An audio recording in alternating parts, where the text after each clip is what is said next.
तो दोस्तों सेटलमेंट कराने के बहुत सारे तरीके होते हैं। सेटलमेंट कराना बहुत आसान हो गया है, बहुत ही आसान हो गया है। इतना आसान हो गया कि जैसे खीरे को छील के खा ले, ठीक है, इतना आसान हो गया है। करना क्या है, कैसे कैसे चीजों को करना है, सारी चीजों पर डिस्कस करेंगे। लेकिन क्या वाकई इतना आसान हो गया है जितना मैं कह रहा हूँ, आप सुन रहे हैं? तो दोस्तों लोन क्रेडिट कार्ड लेने के लिए जब आप उसके सिस्टम में जाते हैं तो आपको पता है कि आपका सिविल ही आपको क्रेडिट कार्ड दिलवाता है। आपका सिविल और आपका इनकम आपको लोन और क्रेडिट कार्ड दिलवाने में अपना महत्वपूर्ण भूमिका निभाता है। इसी प्रकार दोस्तों जब आप सेटलमेंट की प्रक्रिया में जाते हैं तो आसान हो जाता है। किस चीज का? आपके सिविल को खराब होने का, आपको नेक्स्ट टाइम बैंक से पैसे न मिलने का। बैंक कभी भी आपको पैसा नहीं देगा और आप चाहे कितना भी जोर लगाए, बैंक आपको पैसा देने की चाह के भी कोशिश नहीं करेगा, क्योंकि आपने सेटलमेंट करा लिया है। तो दोस्तों सेटलमेंट कराने के बहुत सारे तरीके होते हैं। सेटलमेंट वाकई आसान होता है, लेकिन अगर आप अंदर से गहराई वाली बातों को देखें तो सेटलमेंट कराने के साथ प्रॉब्लम 3-4 आपको हो जाता है। जैसा कि मैंने अभी पहले बोला कि आपका सिविल खराब हो जाएगा, फ्यूचर में कोई बैंक लोन नहीं देगा, कोई प्लानिंग करेंगे उसको एग्जीक्यूट नहीं कर पाएंगे, तो ये सारी चीजें होगा। लेकिन आसान सेटलमेंट कैसे होगा, ये चीज आपका अगर है दिमाग में तो भाई इस वीडियो को पूरा अंत तक देखिए। आपको चीजों के बारे में A to Z बताने वाला हूँ।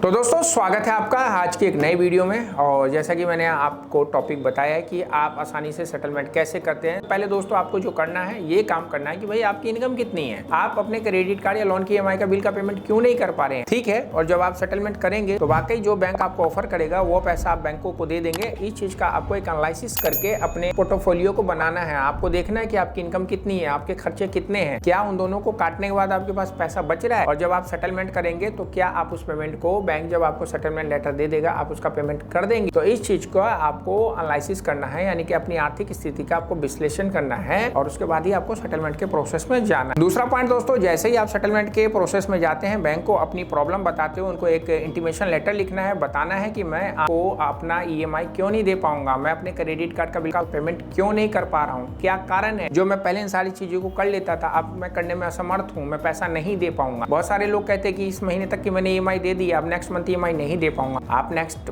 मंथ जब EMI नहीं दे पाएंगे, क्रेडिट कार्ड का बिल पेमेंट नहीं कर पाएंगे, उसका कारण क्या है वो बैंकों को आपको लिख के बताना। ये एक प्रोसेस का पार्ट होता है जिसको बोला जाता है कि बैंकों से आपको सीधे संपर्क करना है। और वो तरीका मेल का माध्यम बहुत अच्छा होता है और आपको उस तरीके को फॉलो करते एविडेंस भी लगाना है कि ये चीज आप क्यों कर नहीं पा रहे। तीसरा दोस्तों, आपको एक अच्छे से एडवोकेट से या फिर किसी डेप्ट कंसल्टेंट कंपनी से बातचीत करके रखना है। उनको अपनी प्रॉब्लम बताते हुए उनसे बातचीत के टच में रहना है। वो आपकी मदद करेंगे कि भाई जब आपको नोटिस आएगा, कभी ऑटिबिटेशन का नोटिस आएगा, कभी लोन रिकॉल का नोटिस आएगा, कभी 318, 316 या जो भी नोटिस आएगा उसका जवाब कैसे देना है या उसका ड्राफ्ट बना के उनसे लेना है, जिसको भी आप टच में रखेंगे, चाहे कोई डेप्ट कंसल्टेंट कंपनी हो चाहे वो कोई वकील हो, ठीक है ना। समझौता जो बैंकों के बीच और आपके बीच होगा वो लेटर के माध्यम से, उसको आपको अगर समझ नहीं आ रहा है तो उनसे समझना है कि ये जो चीजें हो रही है ये क्या है, क्या इससे मैं कभी जेल कोर्ट कचहरी में तो नहीं फंसता हुआ चला जाऊंगा। ये सारी चीजों का आपको एक कानूनी सलाहकार के माध्यम से सीखना है। घर पे आ रहे हैं रिकवरी एजेंट, रिश्तेदारों को कॉल कर रहे हैं रिकवरी एजेंट, कंपनी के बाहर आके बैठे रिकवरी एजेंट, कॉल करके आपका जीना दुभर कर रखा इंफॉर्मेशन के घर पे आ रहे हैं,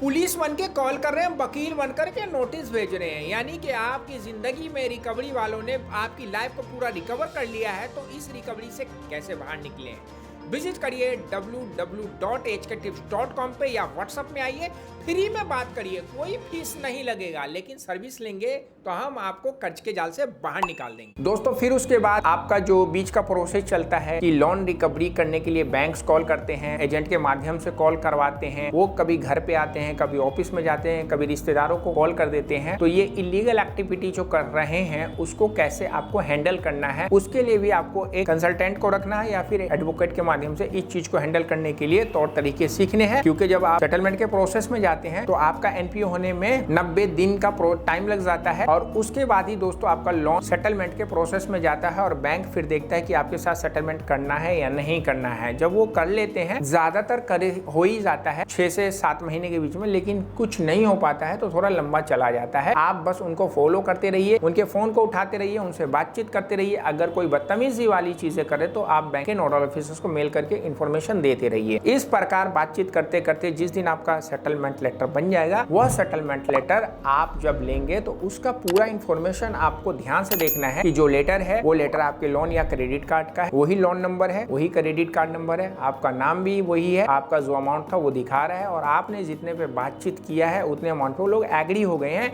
ये सारी चीजों की जांच पड़ताल करने के बाद आपको पेमेंट करना है और लेटर सही है या गलत है इसकी भी इंफॉर्मेशन आपको होनी चाहिए। सही लेटर कैसे आपको मिलेगा, अगर आपको इसकी जानकारी नहीं है तो आपके लिए ये वीडियो बना रखा आई बटन में जाकर देखिएगा, आपको समझ में आ जाएगा। तो इस प्रकार जब सारी चीजें कर लेंगे 7 से 8 महीने का टाइम लगेगा, लेटर बनेगा, आपके मेल पे आएगा बैंक के ऑफिशियल मेल आईडी से, फिर आप उसका पेमेंट कर दीजिए। आपको पता होना चाहिए कि जब आप उसका पेमेंट कर देंगे तो बैंक की रिकवरी की कॉल आनी खत्म हो जाएगी। कोई भी बैंक वाला आपको कॉल नहीं करेगा, कोई एजेंट आपको कॉल नहीं करेगा, कोई वकील आपको नोटिस नहीं भेजेगा, कोई पुलिस आपको कॉल नहीं करेगा, क्योंकि बैंक जब सेटलमेंट करता है तो आपको NOC लेटर देता है। दोस्तों NOC का मतलब होता है नो ऑब्जेक्शन सर्टिफिकेट। बैंक का बकाया पैसा जो आपके पास पड़ा हुआ है फ्यूचर में देके आप NDC ले सकते हैं, नो ड्यू सर्टिफिकेट, और फिर आप चाहें तो अपने सिविल को ठीक भी करा सकते हैं। तो आशा करता हूँ इस वीडियो में मैंने जो बताया कि आप बैंक आसानी से सेटलमेंट कर देगा, ये बात आपको समझ में आया होगा। चैनल पे सब्सक्राइब करें, वीडियो को फेसबुक पे देख रहे हैं फॉलो करना नहीं भूलिएगा। सेहत का ख्याल रखिए। सी यू।